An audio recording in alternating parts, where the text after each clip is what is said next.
Bonjour, ici Michel Giroux, psychologue. Je suis un psychologue qui travaille dans la région de Québec. Il me fait plaisir de prendre quelques minutes pour vous présenter la psychothérapie brève en couple que je dispense à ma clinique de Québec. D'abord, la psychothérapie brève en couple vise le développement d'habiletés de relation et de communication. Elle est centrée d'une manière active sur le changement. Elle tient compte de la personnalité spécifique de chaque partenaire, du style de relation du couple et des rôles de parents que chacun peut occuper lorsque le couple est parent. La psychothérapie brève en couple est divisée en 3 blocs importants. Le bloc central, ce sont les rencontres de psychothérapie conjugale. C'est précédé d'un bloc d'évaluation où on fait le point sur le couple, sa demande et ses objectifs. Au terme, un bloc de bilan final est consacré à faire le point sur ce qui a été fait, sur les acquis et sur le maintien dans les mois et les semaines qui suivent des acquis pour une meilleure relation. Le premier bloc, l'évaluation initiale. Une première rencontre est faite en couple où on voit ensemble la base, la dynamique de base du couple, leur motivation et leurs motifs à consulter.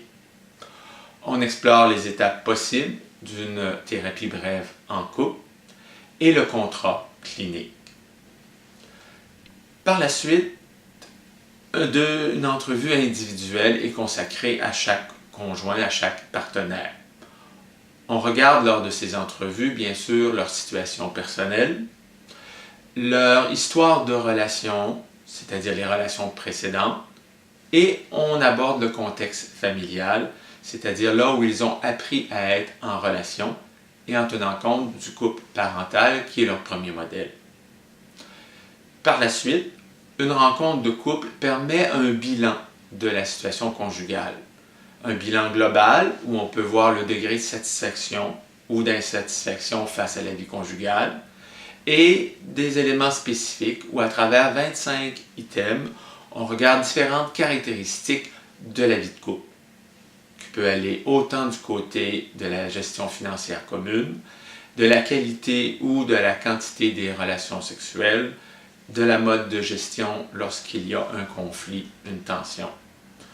À partir de cela, on voit aussi le degré de motivation à la vie conjugale.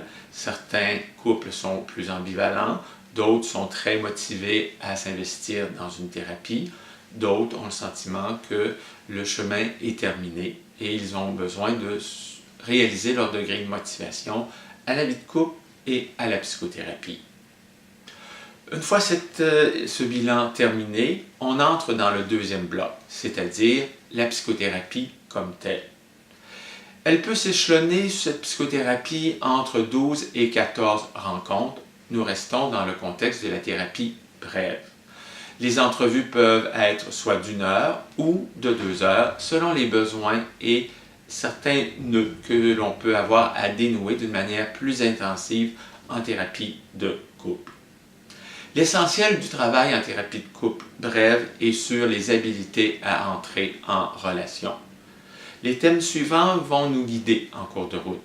D'abord, par exemple, être capable de revoir comment on fonctionne dans le quotidien à partir d'un exemple qui s'est produit dans la semaine précédente. Chacun des partenaires à tour de rôle peut amener une situation. Nous l'explorons ensemble à différents niveaux. Ensuite, on peut travailler à une meilleure conjugaison des besoins ou des intérêts de chacun. Un couple reste toujours 2 je distincts qui se conjuguent dans l'unité d'un nous, mais chaque je reste distinct avec des intérêts, des goûts ou des besoins spécifiques qui entrent en interaction dans un nous qui reste propre à chaque couple, à la manière dont il est créé. On améliore les habiletés de communication, c'est-à-dire comment exprimer une émotion à son conjoint, sa conjointe, les émotions agréables, que ce soit la joie, l'amour, la tendresse, la sécurité, et aussi les émotions désagréables, que ce soit la colère, que ce soit la tristesse ou bien la peur. On apprend à formuler aussi une attente, comment exprimer clairement à son partenaire, sa partenaire, une attente. Par exemple, je souhaite que telle expression verbale ne soit plus utilisée. Ou encore, je souhaite que les préliminaires aux relations sexuelles puissent se passer de cette manière-ci. Apprendre donc à formuler une demande. On apprend aussi à réaménager le territoire du quotidien. Comment les tâches domestiques parentales sont-elles réparties? Est-ce qu'il y a lieu de revoir cet équilibre pour être plus satisfait dans la situation actuelle? Et bien sûr, tout au long du parcours, on apprend à négocier d'une manière positive les conflits qui sont nécessaires à une relation de couple. Donc, rester dans des balises d'une expression affirmative, éliminer les comportements verbaux agressifs, éliminer les comportements non verbaux agressifs. Au terme de cette démarche est le troisième bloc de la psychothérapie, le bilan final. Dans le bilan final, on regarde avec le couple quels sont les acquis qu'ils ont faits. On regarde aussi l'impact de la personnalité de chacun sur la qualité de la relation du couple. C'est ici que peuvent être abordés certains troubles de personnalité qui vont influencer la qualité de la relation du couple. On regarde aussi comment maintenir dans les mois et les semaines qui viennent les acquis à travers quelles habitudes, comment prévoir le maintien d'une qualité de la vie de couple et de continuer à la développer. Au cours de la thérapie, il y a bien sûr des lectures et des exercices qui ponctuent, nourrissent la réflexion de chacun des conjoints et du couple. Ce qui est particulier à la psychothérapie en couple, c'est que si un partenaire demande une entrevue individuelle avec le psychologue, l'autre partenaire en obtient une automatiquement. Il y a là un équilibre important à conserver. Le psychologue peut aussi faire cette demande. Bien sûr, la psychothérapie de couple est toujours du sur-mesure. Elle est flexible, elle s'adapte, les thématiques abordées sont propres à chaque couple, mais le travail est beaucoup fait sur la capacité, les habiletés à mieux communiquer.